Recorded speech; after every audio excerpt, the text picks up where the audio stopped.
Oh, hi everyone. Welcome. Let me read you a story. America has more self-storage units than Starbucks, McDonald's, and Subway locations combined. Think about that for a second.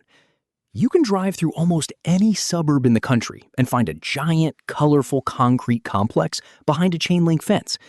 It is an industry that generates over $40 billion every single year.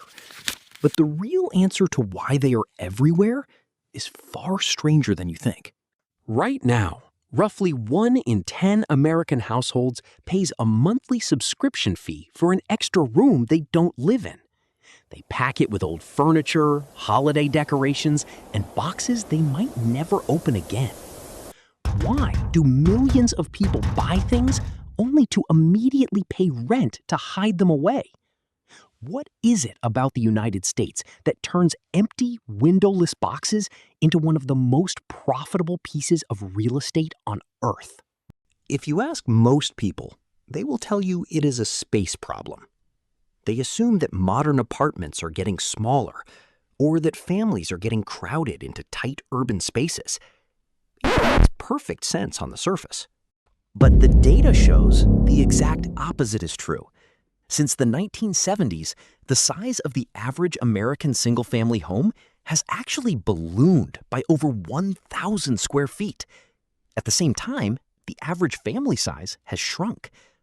Americans have more square footage per person today than any civilization in human history. Yet, the country is still completely running out of room. To understand why, you have to look at how Americans live, move, and buy. First, there is the sheer velocity of American life. The average American moves over 11 times in their lifetime, often chasing jobs across state lines. When you move fast, you need a temporary place to hold your life. The storage industry calls this dislocation, and it is part of the 4 Ds that drive their entire business. The other 3 are downsizing, divorce, and death. But there is a deeper, psychological engine at play here. Post-war American culture was built on the promise of consumerism. Buying things became tied to success. But while buying something takes seconds, letting it go triggers a painful psychological response called the endowment effect. We value things more simply because we own them. So instead of throwing away a broken treadmill or an old couch, we compromise. We pay $75 a month to keep it in limbo. Over a decade, a viewer might spend thousands of dollars storing an item that is only worth $50. From an infrastructure standpoint, storage facilities are the ultimate capitalist loophole.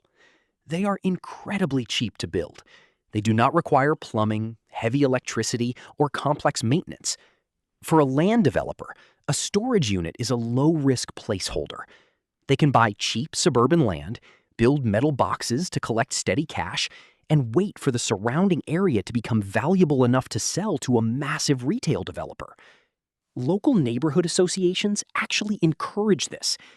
Many suburban neighborhoods have strict rules against keeping boats, RVs, or cluttered items in your own driveway. So, the local community forces the clutter out of sight.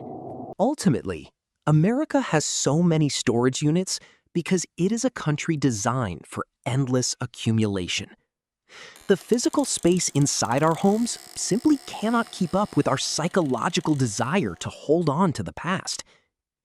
The storage facility is not just a building.